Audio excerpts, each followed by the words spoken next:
What were you expecting when I started YouTube or making a course?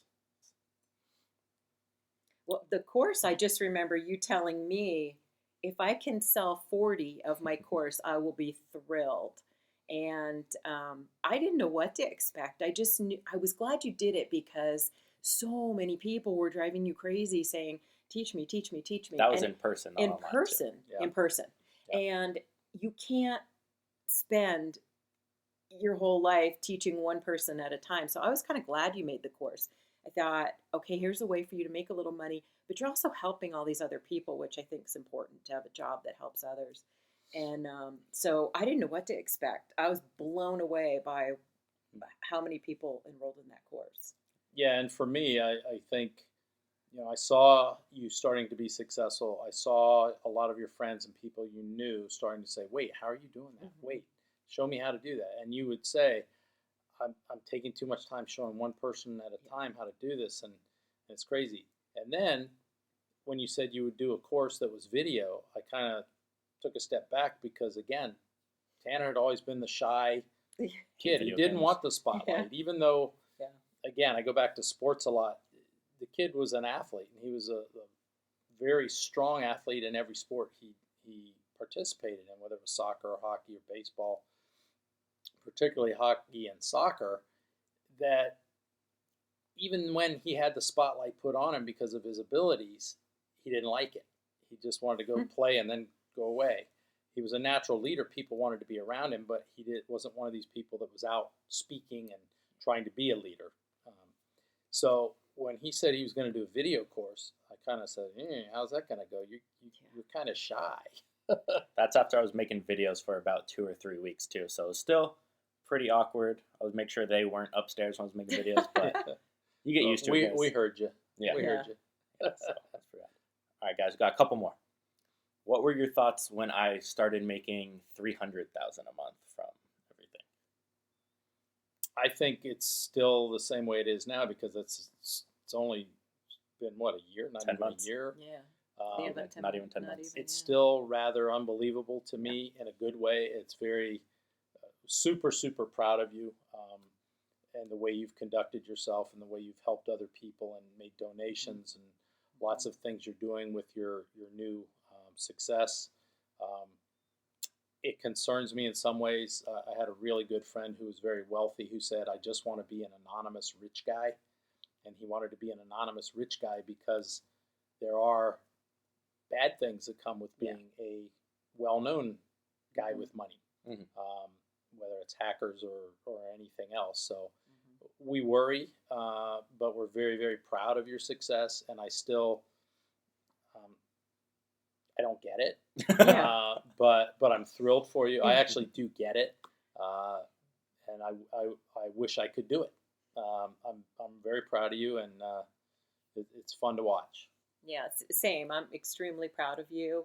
I love that your job helps others and teaches others to just to know they can do whatever they put their mind to by watching you. I mean, you're just some kid that put his mind to all this and decided to do it.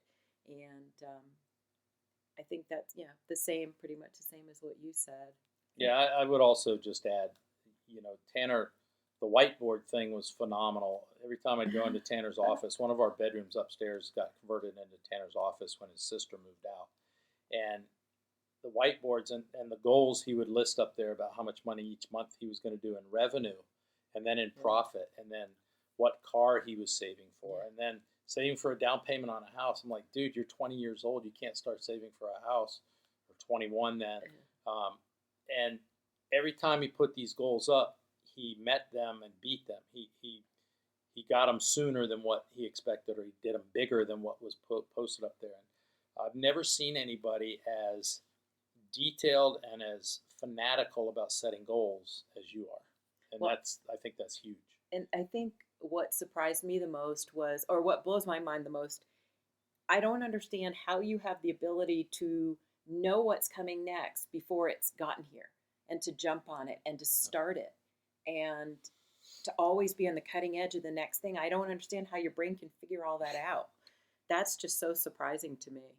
He gets that from me. Yeah.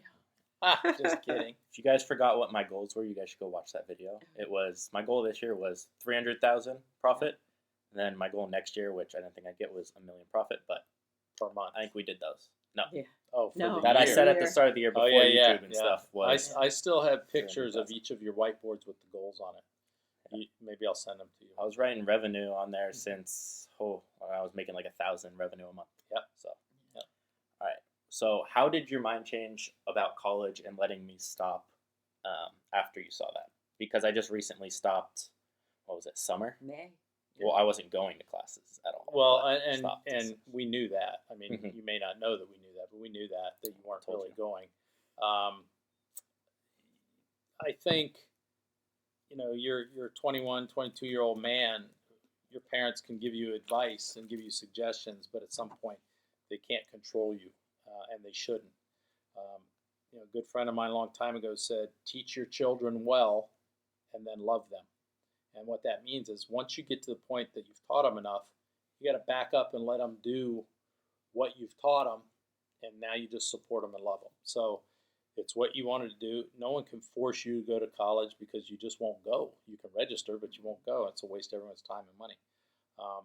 And for us to let you pursue your passion and what you really wanted to do, I think was more important than whether you got the degree. At that point, it became the degree was important for us. Mm-hmm. For But you. you realized I didn't need it. Correct. Actually, at that point. But at the Oh, other one, well. you thought, okay, you still might need it. Well, yeah, you proved it loud and clear that at this point in time, you didn't need a degree. And my expectation is with your mind and your entrepreneurial ability and your thinking and your drive and your drive. I say drive. You're not lazy. You're willing to work. You'll be successful. You don't need a degree for that. Mhm. You don't. Well, and I think for me, you didn't really drop out till you'd made $1 million. I think you had already made $1 million before you. I stopped going as Stopped. soon as I saw the course start going.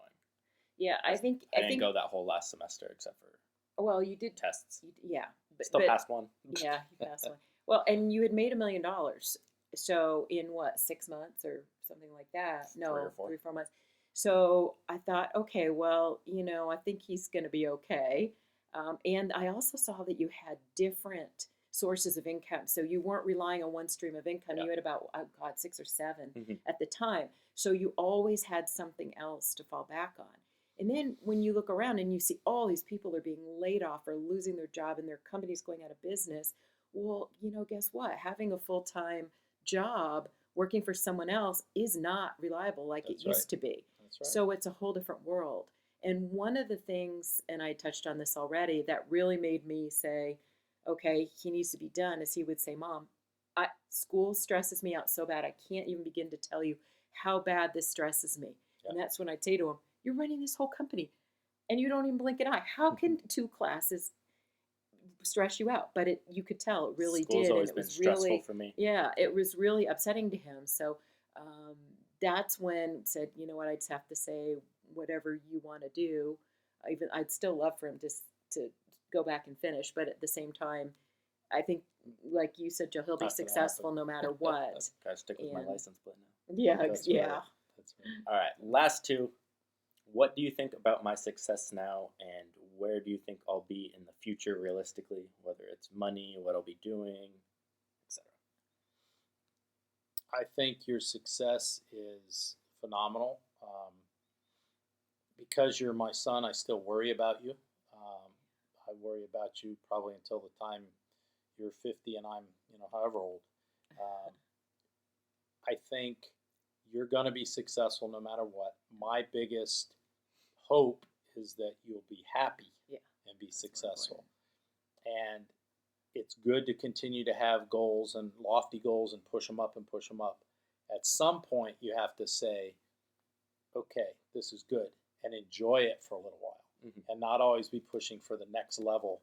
That is the enjoyment, though. I And- don't care and- what and step I ever end on. This is the But- same thing of when you were 8 years old and competing to win stuffed animals. You didn't really care about the stuffed animal. You just No. cared about getting that goal, and then you move it Exactly. to the next goal. Yeah. So I understand that's your personality. So I don't care what step I ever end on. as And long we as- just both of us, I know, just want you to be happy, a happy man, and have a full life. And that's really it. And I think watching you and the passion you have for what you're doing today, if you continue to keep that passion, you will have a happy life, and you will have you'll be a good guy. I know you'll continue to do good things with your success, whether it's financially helping people or otherwise, because that's your heart, and I know that's your heart. Yeah. And what you guys don't know, because he doesn't tell you, is he does donations on the side, and he doesn't always bring them up on his channel. So,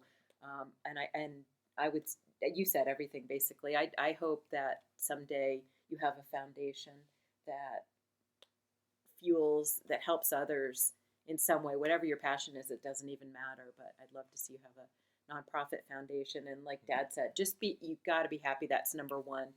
The amount of money in your checkbook you got to cover your bills. Mm-hmm. Beyond that, it's more important that you're happy. And one last little fun story to include you is when I was deciding whether to try and go pro and play hockey or just go to school, because I could have gone pro if I wanted to. Yeah, I never. Yeah, true. But I didn't decide to go to do it in college and whatnot, because my goal there wasn't to play hockey. It was to make the money. And then I told him, I said, I'll be able to make more with entrepreneurship anyway. It's like, I don't know. They make a lot. Yeah. And remember that? Yeah, I do. Tanner had lots of opportunities in hockey and some paid scholarships for college that he didn't want to go away to college, and coaches who had experience or affiliations with NHL who told him that if you worked at it and did well in college hockey, you could probably have a shot at the pros. I'm a dad. I brag about my son a lot. He's very humble. Kid's a good hockey player. Could have done well, but probably wouldn't have done well because it wouldn't have been his passion. Yeah. He would have been doing it for work. Mm-hmm. He didn't like to go to practice in hockey. He just liked to play games and go score goals. And then after he got really good at that, he enjoyed helping other people learn how to score goals and be a guy doing assists and goals. But he didn't like practice. So I don't. The pro thing. You had the ability, I think, and the physical makeup that you could have probably gone pro. But I don't think you had the passion for it, and so you probably wouldn't have made it because of that. But we made more money than hockey. So we're good. Some. And Then some. if you're happier doing this, then that's better. Well, Absolutely. not traveling 8 months out of the Yeah. year Yeah. every single week. Yep. Although it'd Making be more, working so less. cool to see Yep. you play for our Anaheim Ducks. That would be so awesome. All right, guys. I'm going to wrap it up there. I hope you enjoyed. Let me know what you guys thought